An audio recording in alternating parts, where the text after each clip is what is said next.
예, 안녕하십니까. 책 읽는 자유인 채널을 운영하고 있는 이선입니다. 이번 시간 2026년 5월 3일 일요일, 지금 시각은 오후 7시 36분입니다. 오늘 네 번째 시간인데요. 지난 시간에 잠깐 세 번째 시간인가? 헷갈리네요. 지난 시간에 하고 잠깐 낮잠을 잤습니다. 아유, 쉬는 때 날은 이렇게 집에만 있으니까 낮잠 오는 경우가 많은 것 같아요. 좀 더 활동적으로 살아야 되는데 얼른 제가 생각하고 있는 스타리아 전기차를 사서 캠핑도 좀 다니고 하는 날이 왔으면 좋겠습니다. 자, 이번 시간에도 불행하라 오로지 달마처럼 미디어북을 할 텐데요. 또 책 한 권 소개시켜 드리도록 하겠습니다. 자, 무로부터의 우주, 노렌스 크라우스 지음, 박병철 옮김, 승산 출판사에서 나왔습니다. 우주는 왜 텅 비어 있지 않고 무언가가 존재하게 되었는가? 네. 무로부터의 우주. 이 전 시간에 빅뱅, 어제가 없는 오늘이란 책을 소개시켜 드렸는데, 과학책을 좀 읽고 싶다고. 이 책도 그런 책들 중에 후보 중에 하나입니다.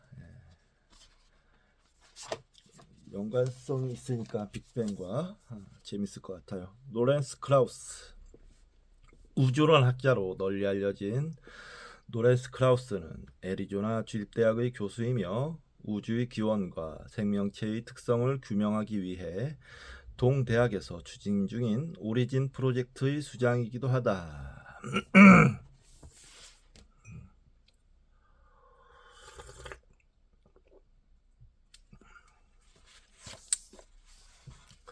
사이언티픽 아메리칸에서 뛰어난 대중과학자로 인정받은 그는 그동안 300여 편의 논문을 비롯하여 스타트rek의 물리학, 퀀텀맨 등 8권의 책을 저술했으며 국제무대에서 수많은 상을 수상했다. 크라우스는 세계적인 이론 물리학자로서 입자물리학과 우주론을 결합하여 암흑물질의 특성을 규명하는 연구를 진행하고 있으며 일반 상대성 이론과 뉴트리노 천체 물리학도 연구하고 있다. 1982년에 클라우스는 매사추세츠 공과대학에서 물리학 박사학위를 받은 후 하버드 대학에서 강의를 시작했고,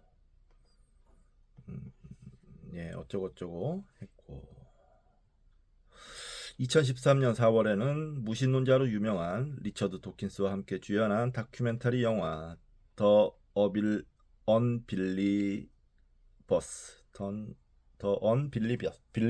언빌리버스가 개봉했다.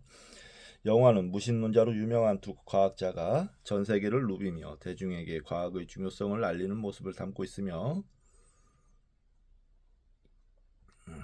스티븐 호킹, 샘 해릭스, 리키 제바이스, 카메론 디아즈, 우디 앨런, 코맥 메카시, 마이클 셔머 등과 같은 영향력 있는 인물들과의 인터뷰도 만나볼 수 있다. 너무 소개가 저자 소개가 좀 자세하네요. 예. 자, 차례 읽도록 하겠습니다.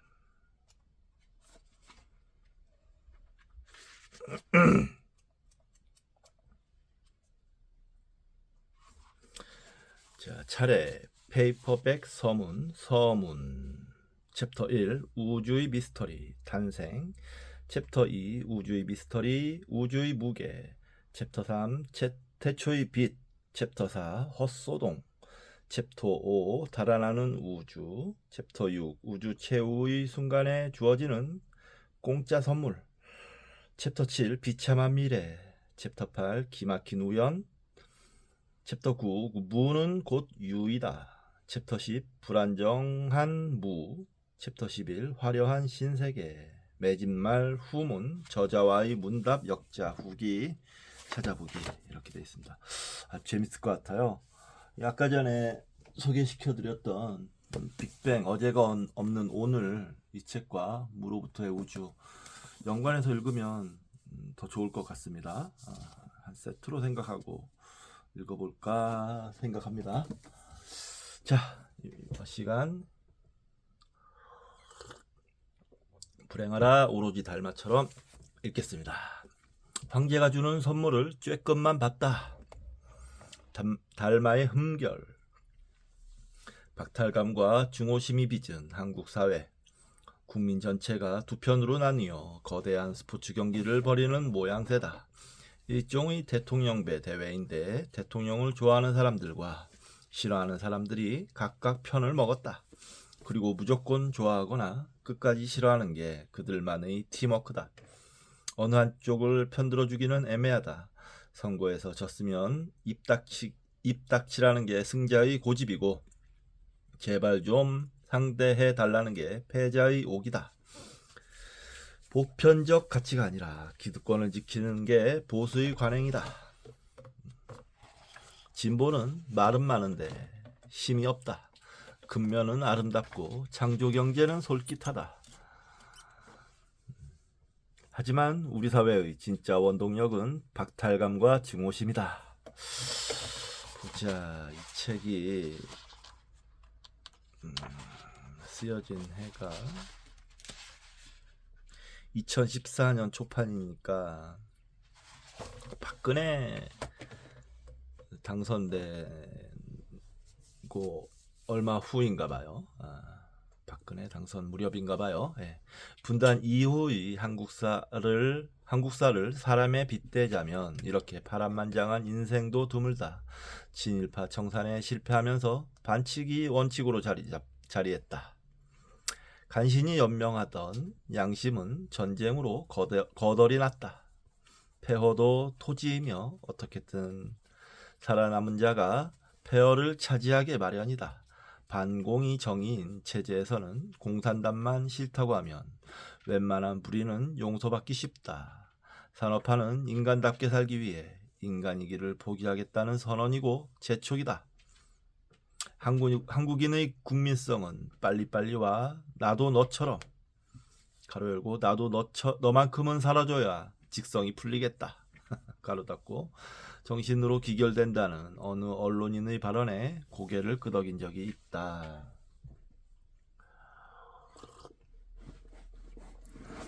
도덕이라 쓰고 무기라고 읽는다. 정권을 비판하면 멸문지화를 당하는 시절은 지났다. 이제는 네티즌들에게 책을 잡히면 끝장이다. 도덕이라고 쓰고 무기라고 읽는 풍조다. 도덕적으로 부적절한 처신에 대한 공격만큼 상대방을 신속하고 화끈하게 몰락시키는 방법도 드물다. 남을 파묻은 깊이만큼 내 위신이 올라간다는 믿음이 요즘 유행하는 신앙이다.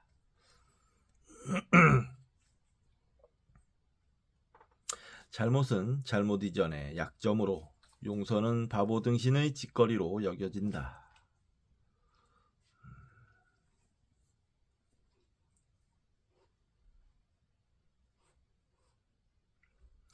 따뜻한 말 한마디는 돈이 안 들지만 돈이 안 됨으로 좀채 인기가 없다. 도덕은 눈을 부릅뜨고 살아있는데 정작 그 안에서 예의는 찾아보기 어렵다. 타자와의 얽힘과 괴로움을 불교에서는 반연이라 한다. 유식론이 말하는 의탁이. 마음은 반드시 누가 건드려야만 비로소 움직인다. 음식을 보면 군침이 돌고 원수를 보면 죽이고 싶은 이치다. 반은 똥분과 비슷하게 생겼다. 한자가 비슷하게 생겼다는 뜻입니다. 누군가를 미워한다면 크게 두 가지 이유에서다. 그가 정말 쓰레기거나 아니면 쓰레기보다도 못나게 사는 스스로가 밉거나, 또한 개새끼와 맞서려면 똑같이 개새끼가 되어야 그나마 경쟁이 가능하다. 마음의 바깥이 더럽고 치사하게 느껴질수록 마음의 안쪽도 추잡하고 쓸쓸해지는 것이다.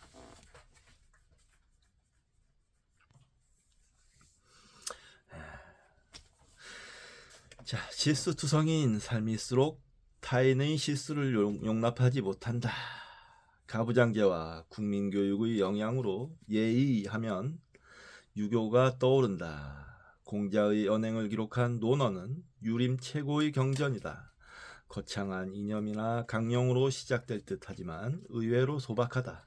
말끝마다 붙이는 어조사 호는 느낌표에 해당한다. 배우고 때때로 익히면 기쁘지 아니한가.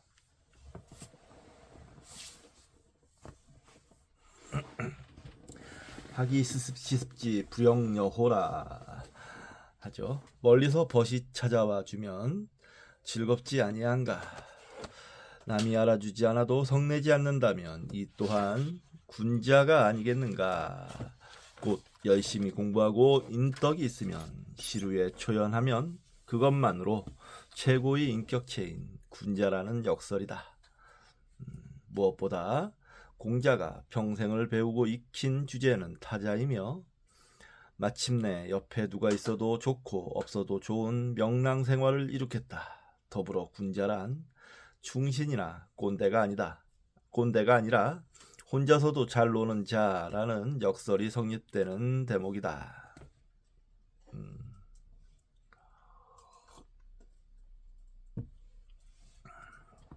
어느 날 자신의 돈은 하나로 통한다는 공자의 말을 사람들이 궁금해하자 제자인 증자가 그것을 충서로 설명해 주었다.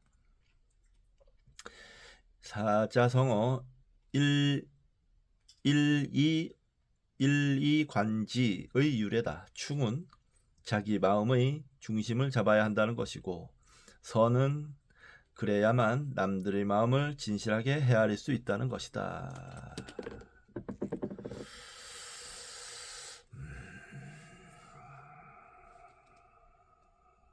일리관지 한번 찾아보겠습니다. 일리관지.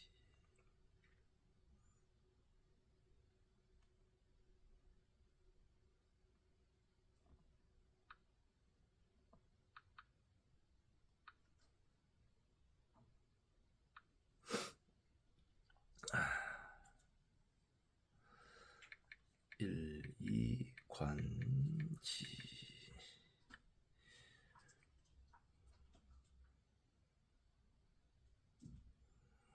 일리관지. 한 일으로서 이 궤관 지로 하나로서 꿰뚫다라는 의미입니다. 일관성이 있어 처음부터 끝까지 변함이 없다는 뜻으로 쓰입니다.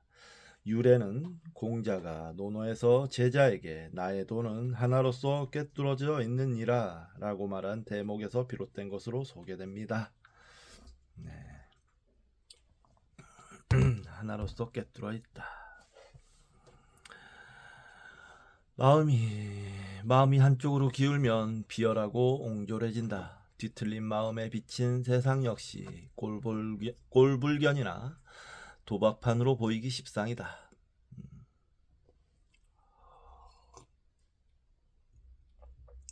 그렇죠. 주식 투자도 안 좋게 보면 도박, 투기로 보이고 좋게 생각하면 투자로 보이는 거죠. 네. 그렇죠. 세상 이렇게 돌아가는 원리가 결국엔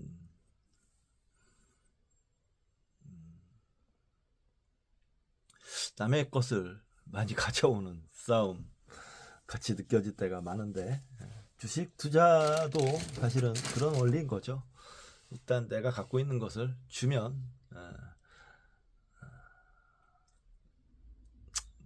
뭐 일을 열심히 해서 일을 열심히 해서 남들이 갖고 있는 것을 자기에게로 갖고 오는 그런 시계라고 생각하면 투자가 되는 것이고,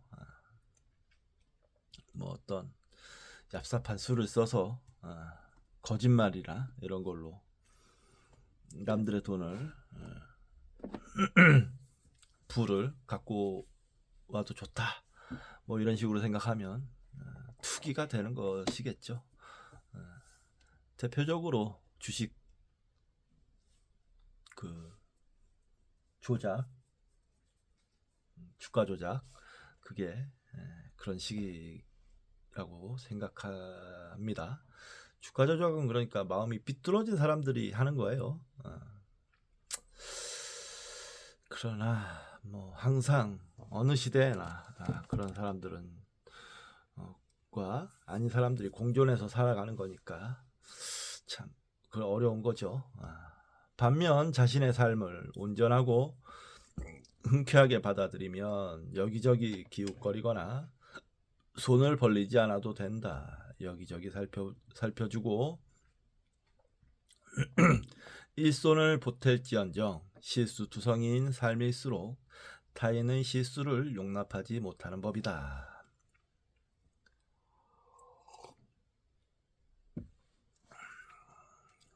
변절입네, 속물입네, 돈마입네, 돼지달마입네. 지문숭행록은 중국 명나라 말기 주갱이란 이름의 선사가 썼다. 스님들의 귀감이 될 만한 스님들의 언행을 추려 엮였다. 치무는 먹물 옷을 입은 사람들의 무리라는 뜻으로 곧 승가를 가리킨다. 고상지행 편은 만인지상을 홍어 생식기쯤으로 대했던 강심장의 일화를 묶었다. 임금의 거듭된 초대를 무시하고 친히 내어준 공양을 거부하고 어가를 본체만치 한 스님들에게 박수를 보내고 있다. 계율을 지키며 하루를 살지 파괴하고 100년을 살지 않겠다던 신라의 지장 율사의 기백도 소개됐다.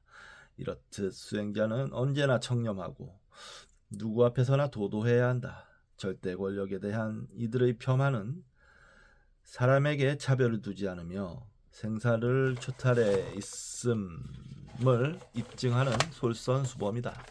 안심법문은 천자의 귀에까지 들어갔다. 달마의 특이한 행적을 전해 듣고는 효명제가 그를 찾았다. 부기의 제8대 황제로 불교를 존숭했다. 증조 할아버지였던 태무제가 자행한 폐불의 상처를 완전히 씻었다. 그는 달마가 정진하던 소림사로 3차례나 사자와 조서를 보내 궁궐에 와주기를 청했다. 큰 스님이라면 무조건 만나서 기를 받고 싶어하는 성정이었으리라 짐작된다.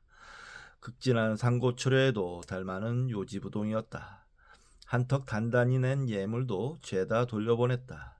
여기까지는 정권 앞에 당당했던 역대 조사들의 패턴과 동일하다.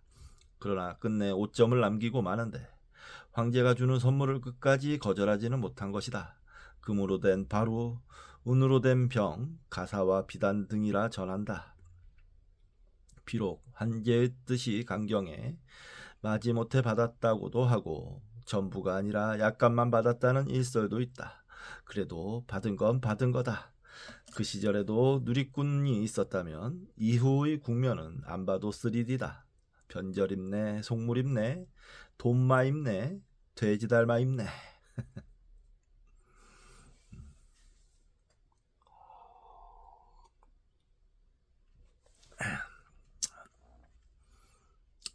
뭐 달마 대사님의 입장에서는 받으나 안 받으나 그게 그거였을 거예요. 금바루니 은병이니 가사니 비단이니 다 뭐에 쓰겠습니까? 달마 대사 같은 분이 선물을 받은 것으로 퉁을 치다. 양현지는 달마가 살던 고을의 태수였다.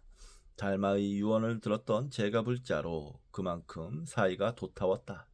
그가 집필한 낙양가람기는 부기의 수도였던 낙양의 불교 문화와 정치사회상을 담았다. 책에는 달마가 등장하는데 여기에도 의외의 모습이 나타난다. 낙양 최대의 사찰 영영사를 구경하던 중 나무를 연발하면서 며칠을 찬미했다는 것이다. 내가 150살을 먹도록 여러 나라를 돌아다녔으나 이와 같은 국물 경계는 본 적이 없다는 발언은 매우 이율배반적이다. 법문 곳곳에서 마구잡이 불사를 손가락질 하던 사람이니 말이다. 기록이 사실이라면 달마는 웬만한 악덕 정치인 뺨치는 위선자인 셈이다. 참못 되새겨야 할 것은 예물은 거절하지 못했으나 황제의 호출엔 끝까지 응하지 않았다는 점이다. 뇌물도 아니다.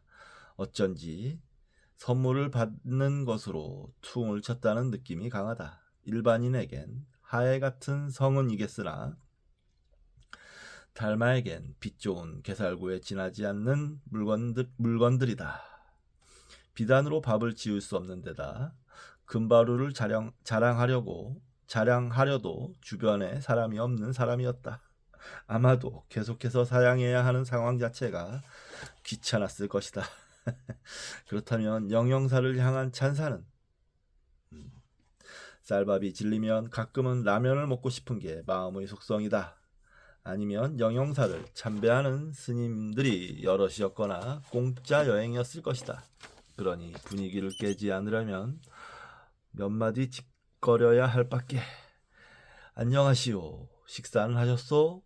생활 속의 말은 절반이 빈말이다.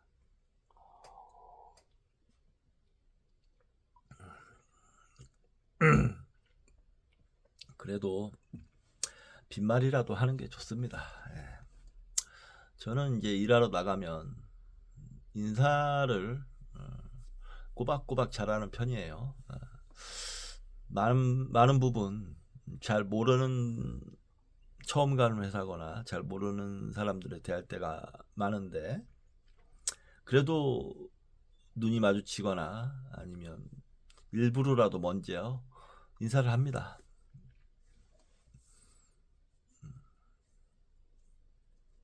그게 예의이기도 하고 인간다움이기도 하기 때문인데 그걸로 알 수 있는 게 또 근데 현상이 알 수 있는 게 생겨요. 그 인사받는 사람의 인품을 알 수가 있습니다. 굳이 뭐 그걸 알려고 인사를 하는 건 아닌데 딱 그 사람의 반응을 보면 인사받는 반응을 보면 저도 그에 맞는 대응을 합니다. 같이 예를 잘 표하는 사람은 인간적으로 예의 있게 대하고 인사를 무시하거나 시건방진 태도 또는 좀 서늘한 느낌이 들 정도의 안 좋은 사람 같아 보이는 그런 경우도 있어요. 인사를 해보면 그러면 그에 맞게 대응을 합니다. 무시를 하거나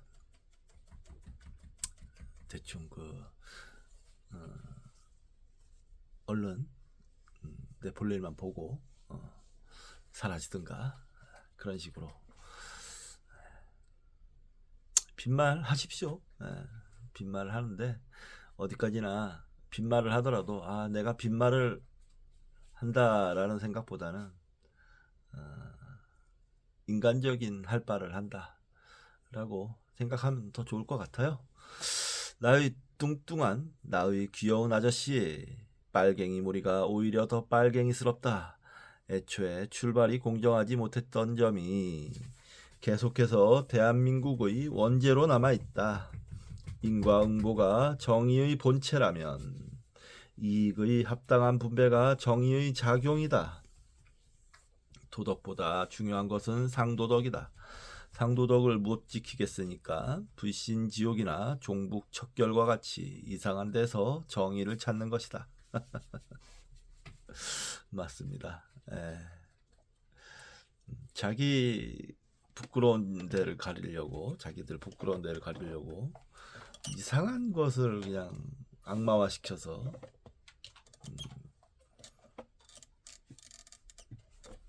비난을 하고 그러고 있죠. 진정한 예의는 신뢰와 화합이란 기름진 수사가 아니라 밥그릇에 밥이 가득한 사람이 밥이 적은 사람에게 밥 한 덩이를 나눠주는 일이다. 그러나 밥은 말을 못해서 번번이 말에게 진다.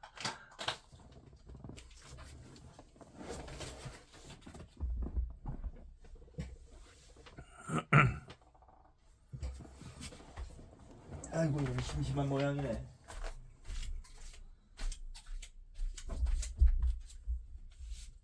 아이야, 심심해. 어?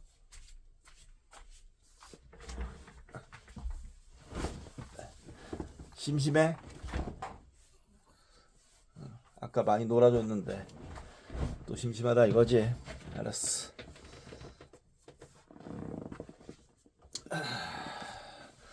그러나 밥은 말을 못해서 번번이 말에게 진다. 그래서 여전히 선악은 피아에 불과하고 가난함은 어리석음과 동일시되는 세태다. 험하게 말하거나 꾸며서 말할 바엔 차라리 말을 섞지 않는 게 인간에 대한 예의다.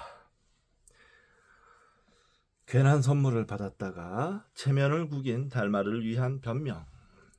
그는 기본적으로 자존에 대한 관심이 없는 인간이다. 이는 역설적으로 완벽하게 자존을 성취했기 때문이다. 누가 뭘 한다고 존재를 슬퍼하지 않았으며 누구에게 뭘하며 존재를 능멸하지 않았다.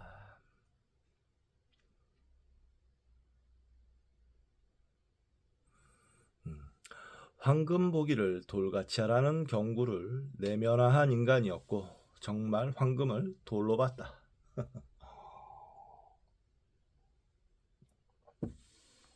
중도란 입으로만 사는 사람들을 따르지 않는 것이다. 입이 없는 삶은 외롭지만 순하다. 더우면 더위와 하나가 되고 걸음이 느리다고 재촉하지 않는다. 악을 보고도 질색하지 말고 선을 보고도 부지런 떨지 말라. 지혜를 버리되 어리석음을 가까이 하지 말고 어리석음을 떠나서 깨달음에 다가가지도 말라. 양현지에게 전한 마지막 법문이다. 달마는 선악이 횡행하지도 않고 이편도 저편도 거들떠보지 않는 길로만 다님으로써 중도를 성취했다. 혹은 엉덩이가 무거워서 그냥 내내 앉아있던 나의 뚱뚱한 나의 귀여운 아저씨. 마지막 법문 한번 다시 읽어보겠습니다.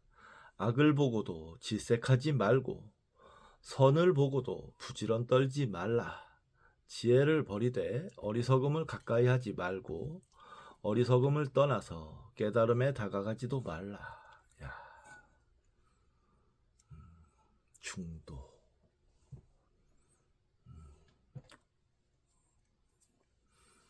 그렇네요.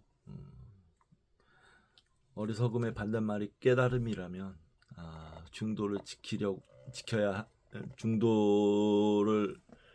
지킨다는 건 깨달음에도 다가가지 않는다는 거 맞지요. 자, 달마가 말했다. 네, 잠깐 짤막한 에피소드입니다. 달마가 말했다. 지혜로운 사람은 세상의 흐름에 자기를 맡긴다. 저항하지 않되 굴종하지도 않는다. 안심법문. 달마는 철저하게 중도를 지키는 분이셨던 것 같네요. 나라는 놈이 있으면 밥을 먹어야 한다. 옆에 남이 있으면 더 먹어야 직성이 풀린다. 공부도 해야 하고 기도도 해야 한다. 손가락질도 해야 하고 가끔은 민원도 넣어야 한다. 피곤하다. 나를 내세워야 하는 상황은 대개 치졸하고 볼썽사납다. 나라는 고집은 사실 나를 위해 해줄 수 있는 게 별로 없다. 때를 써봐야 욕이나 먹기 십상이다. 애를 써봐야 죽음을 늦추긴 어렵다. 나에게 연연하지 않으면 목마른 나도 못난 나도 호련히 종적을 감춘다. 건실하고 묵묵하게 자기 페이스대로 살아갈 때 나는 조용하고 의젓하게 나의 삶을 지켜본다.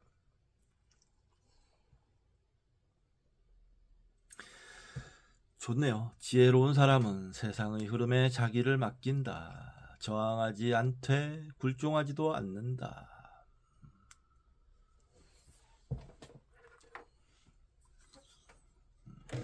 우리는 보통 택일을 하죠. 저항을 할지 굴종을 할지 상황에서. 좋은 말이네요. 저항하지 않되 굴종도 하지 않는.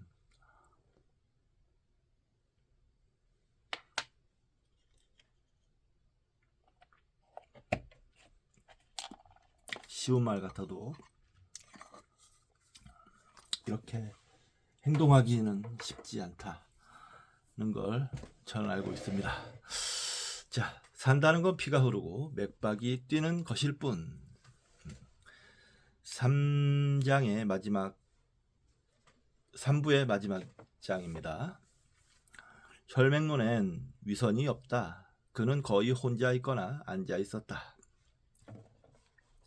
서천의 27 조사들은 차례만 달랐을 뿐 하나같이 마음의 법칙 가로 열고 시민 가로 닫고 마음의 도장 시민을 전하였다. 나도 이제 이 땅에 와서 오직 일심을 전할 따름이다. 계율과 보시, 정진과 고행, 불에 뛰어들거나 작두를 타거나 일일 일식과 장자부라 따위의 재주는 말하지 않으려니. 흔히 보리달마의 9년 벽과는 수행 혹은 인내의 기간으로 해석된다. 종일토록 벽을 바라보며 도를 구했다거나 세상에 자신의 뜻을 펼 기회를 기다렸다는 시기다. 전투를 앞둔 장수 혹은 정치적 야인의 냄새가 풍긴다. 하지만 달마의 생애를 요약한 전등록에 따르면 그는 특별히 도를 구하지도 기회를 기다리지도 않았다. 단지 서기 527년부터 536년까지 9년간 중국에 머물렀다는 것이 벽관의 전말이다. 기다릴 것도 본받을 것도 아니다. 본받으면 외로워진다. 더구나 그와 관련된 역사적 사건은 대개 초반에만 반짝했다. 바닷길을 통해 광저우에 이른 날짜는 527년 음력 9월 21일이며 12월 9일에 해가가 면전에서 팔을 잘랐다. 여정의 대부분은 심심하다. 대략 80일 사이에 양무제를 만나자마자 결별하고 갈대잎의 의지에 황하를 건너고 소림사에 집거한 주요 행보가 전부 들어있다. 이후 제도권 불교에 밑보여 독사를 당할 때까지 그는 거의 혼자 있거나 앉아 있었다. 긴장도 야망도 없이 대지의 한 구석에 뒹굴던 돌멩이. 펼침이 아니라 거둠으로써 가르치다. 진실로 도를 알고자 하는가? 모든 법에 집착하지 말고 업을 쉬어 정신을 기르라. 도는 이미 이루어져 있으니 따로 닦아야 할 이유가 없다. 온갖 형상과 개념, 사상과 덕목, 과거와 미래는 마음으로부터 생겨난 것임을 알고 자중하고 자족하라.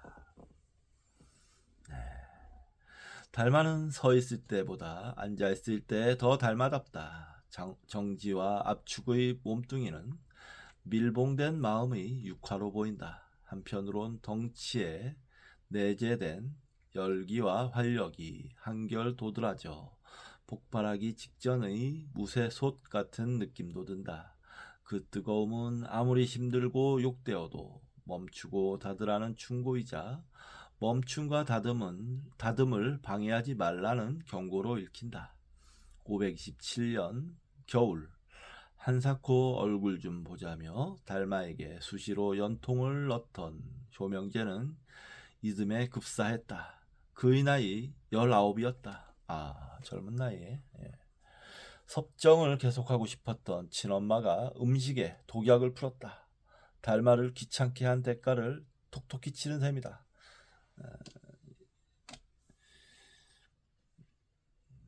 이게 달마를 귀찮게 한 대가라고 보기엔 그렇고, 아무튼 친엄마가 참 비극적인 삶이네요. 제가 어디서 말씀드렸는데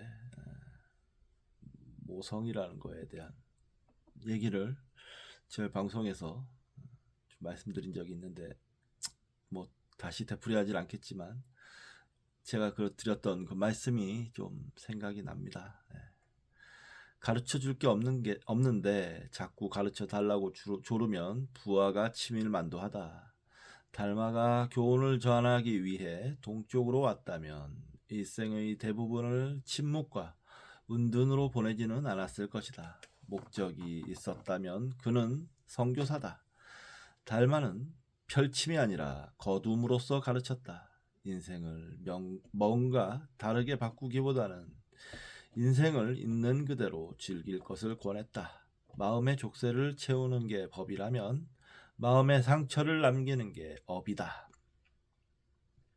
마음 가는 대로 사는 게 법을 초월하는 길이요, 생겨 먹은 대로 사는 게 업을 극복하는 길이다.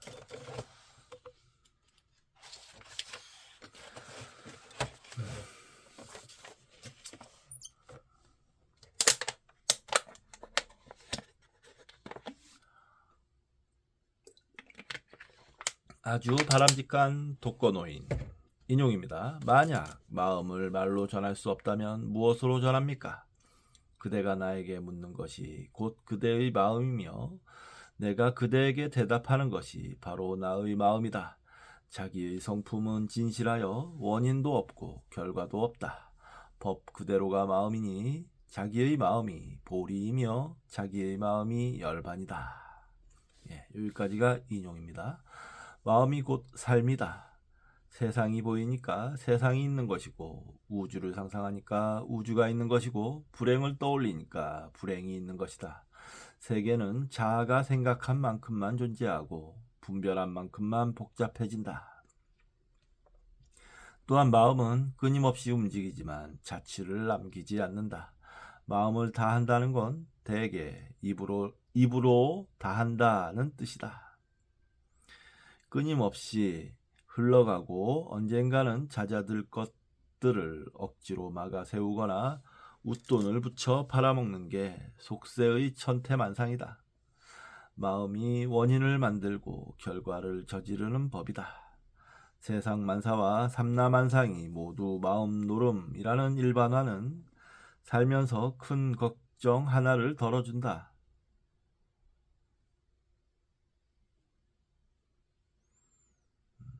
세상 만사와 삼라만상이 모두 마음 노름이라는 일반화는 살면서 큰 걱정 하나를 덜어준다. 무시할 수 있게 하고 달게 받을 수 있게 한다. 열등감은 굴절된 마음의 단면이고 고행은 꼭지가 덜 떨어진 마음의 소치다. 인과로부터 자유로운 마음은 사기꾼들에게 빌미를 주지 않는다.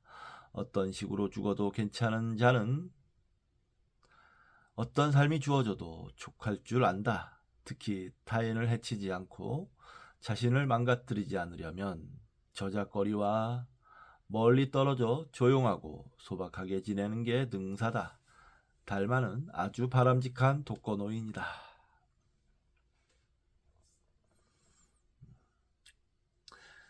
그들의 지옥은 스스로 만든 지옥이어서 어디를 가도 지옥이다. 인용입니다. 부처란 곧 부처가 아니다. 부처라는 견해를 세워 제풀의 중생이 되지 마라. 바깥에서 부처를 찾는 이유는 자기의 마음이 부처인 줄 모르기 때문이다. 부처를 찾고자 한다면 반드시 성품을 보라. 성품을 보는 것이 바로 부처다. 부처를 가지고 있으면서 부처에게 절하지 말고 마음을 가지고 있으면서 부처를 생각하지 마라. 여기까지가 인용입니다. 1992년은 이른바 휴거소동이 일어났던 해다. 예수가 죄 많은 인류를 멸망시키기 전에 구원받을 사람들을 하늘로 끌어올린다는 소문이 오랫동안 돌았다. 그러나 약속된 10월 28일 자정, 승천은커녕 공중부양조차 없었다. 다미선 교회 8천여 명의 신도들은 일제히 충격에 빠졌다. 8,000명이나 모였다는 것도 참 기억납니다. 이때 1992년, 야 벌써 몇 년 전입니까 이게? 30 벌써 4년 전이네요. 와, 참. 대부분 일상으로 돌아갔고 일부는 구속됐으며 몇몇은 아직도 날짜를 바꿔가며 꼬드끼고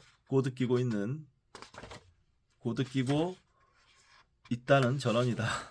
불교 역시 요한계시록이 무색할 정도로 상당히 무시무시한 종말론을 갖고 있다. 월장경에는 500년을 주기로 불법이 크게 쇠퇴하는데 불기 3000년에 말법 시대가 본격 도래하리라는 예언이 적혔다. 전쟁, 역병, 불기둥, 가뭄, 지진, 붕괴, 고갈. 흉하고 역한 단어들은 죄다 긁어모아 협박하고 있다. 멸망하지 않으면 어떻게든 멸망시켜버리겠다는 태세다. 월장경은 사이비 종교가 즐겨 활용하는 경전이다. 혹세무민을 생계수단으로 택한 자들에게 불교의 이름값은 요긴하다. 곧 부처님이 필요하다면 뭔가 필요한 게 있다는 이야기다.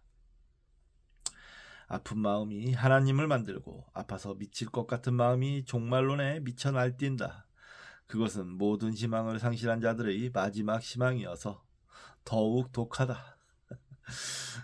끝을 향한 열망은 끝장을 보고 싶다는 적개심과 근친관계다. 그렇죠. 그렇지만 그들의 지옥은 스스로 만든 지옥이어서 어디를 가도 지옥이다. 거듭 단언컨대 마음에 비치고 마음이 헤아린 만큼만 삶이다. 신을 마음에 품지 않으면 부처님과 예수님이 그를 어떻게 할 수 없다. 극락은 극락이란 낱말에만 있다. 그 작은 글자 안에서 도대체 무엇을 할 수 있단 말인가?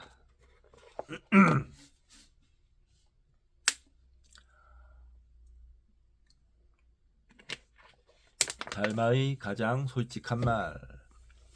인용입니다. 경전을 읽으면 총명해지고 계율을 잘 지키면 천상에 태어나고 선행을 베풀면 복을 받을 것이다. 그러나 거기에는 부처가 없다.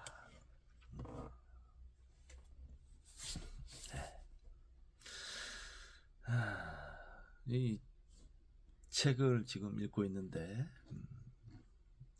여기에 부처가 없을까요? 그런데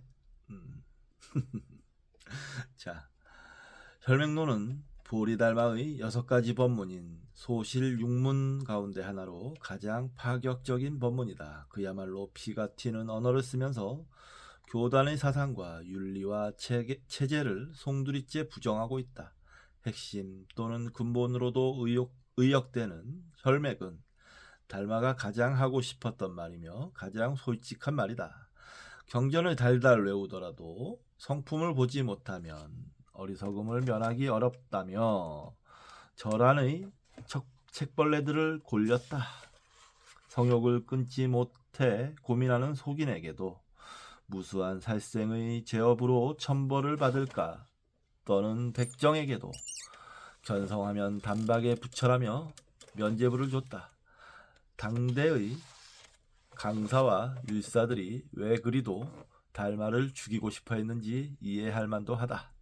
어찌됐건 달마의 독보적인 카리스마는 모든 것을 뭣도 아닌 것으로 웃어넘길 수 있는 패기에서 비롯된다. 본래 아무것도 없으니 있다고 고집하지 말고 있어주기를 구걸하지 말라는 정신에는 스스로 알았다면 배우지 않아도 얻는다는 확신과 자긍이 넘친다.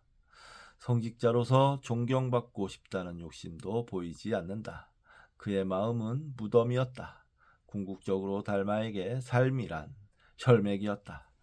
산다는 건 피가 흐르고 맥박이 뛰는 것일 뿐이라며 그 이상의 의미를 두지 않았다. 관념으로서의 종교는 몽매하고 보상으로서의 종교는 치졸하다.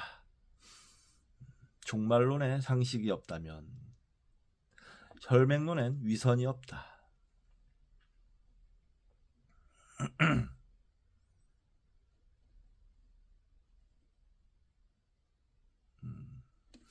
혈맹론을 한번 읽어봐야 되겠네요. 제가 혈맹론이 있는 걸로 알고 있는데 선문 차료 찾아봐야겠습니다. 혈맹론 한번 읽어봐야 될 것 같아요. 이 책을 다 읽고 혈맹론을 읽어보겠습니다. 찾아서 있을 텐데. 예. 지금 살아있다면 그냥 살아라. 그대가 말하고 움직이는 것이 그대와 다르던가. 인용입니다. 그대가 말하고 움직이는 것이 그대와 다르던가 다르지 않던가. 다르지 않습니다. 다르지 않다면 그 몸이 바로 그대의 법신이며 그대의 본래 마음이다. 자, 여기까지가 인용입니다. 요컨대 아무 생각 없이 지내면 아무 일도 일어나지 않는다. 참 나는 환상이고 무심이 안심이다. 마음의 바깥은 걸핏하면 혼란과 갈등을 유발한다. 인생의 목표가 클수록 다른 목표들을 억압하거나 다른 목표들에 희생당하기 십상이다. 지금 존재하고 있다면 그것만으로 존재는 완벽하다. 적게 말하면 무심을 지키기 쉽고 적게 만나면 무심을 방해받지 않을 수 있다. 그래도 간간히 아플 것이다. 그때는 그냥 아프면 된다. 아프면 아픈 대로, 모자라면 모자란 대로 부처이니까. 모든 치유의 시작과 끝은 자기 치유이다. 자기 치유에는 사람이 아니라 시간이, 수다가 아니라 성찰이 요구된다. 비로소 나 말고는 나의 삶을 살아낼 장사는 없다는 깨달음의 든든한 모든 치유의 시작과 끝은 자기 치유다. 요즘 최신 암 치료제도 결국엔 자가 면역을 극대화시키는 방향으로 간다고 하더라고요. 그런 것 같습니다. 사후세계는 미끼다. 삶에 대한 혐오와 죽음에 대한 공포가 죽음을 만든다. 삶에 대해 이러쿵저러쿵 연연하지 않으면 살아있다는 현상조차 발생하지 않는다. 반면 삶이란 이렇게 실체가 없는 것이어서 피할 수도 뛰어넘을 수도 없다. 그러므로 어떻게든 살아내야 한다면 삶의 군사를 줄이고 앙금을 털어내는 게 관건이다. 무엇보다 생사에 대한 무심, 태어나기 싫어도 태어나야 하고 죽을 힘을 쏟아도 죽고 마는 삶은 본질적으로 거지 같은 것이라는 폭발적인 통찰. 이토록 거대한 구라를 받아들일 수 있는 자가 과연 몇이나 될까? 이게 실존주의자들의 기본 태도죠. 태어나기 싫어도 태어나야 하고 죽을 힘을 쏟아도 죽고 마는 본질적으로 거지 같은 것이라는 폭발적인 통찰.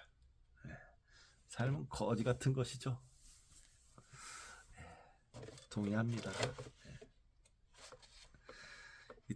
이토록 거대한 구라, 이토록 거대한 부조리가 어딨어요, 세상에. 이것보다 더한 부조리가 어딨습니까? 네, 달마가 말했다. 짧은 에피소드.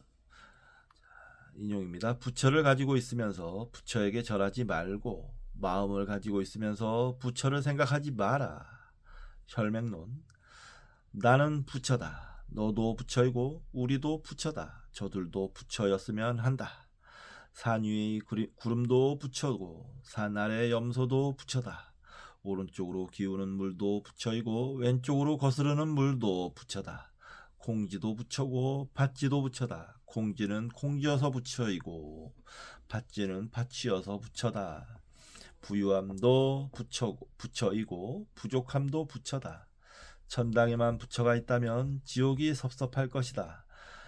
어제 입에 넣은 밥이 부처이고 오늘 똥구멍으로 나온 밥이 부처다. 돌고 도는 가운데 생사가 뒤엉켜 부처를 웅얼거린다. 이 모든 것이 부처이고 이 모든 것이 부처가 아니라는 자가 부처다. 부처라니까 부처다. 눈 감으면 없다. 눈 뜨면 또 있다. 죽겠다. 자, 여기까지가 3부였습니다. 이제 마지막 4부를 하고 4부가 남았는데요. 4부 읽고 혈맹론을 한번 읽어봐야 될 것 같아요. 네, 찾아보겠습니다. 자, 이번 시간 여기서 마치도록 하겠습니다. 다음 시간에 1시간만 더 할지 잠을 잘지 모르겠어요. 내일 아침에 보자. 6시에는 일어나야 되거든요. 1시간 더 해도 될 것 같습니다. 자, 다음 시간에 뵙도록 하겠습니다. 감사합니다.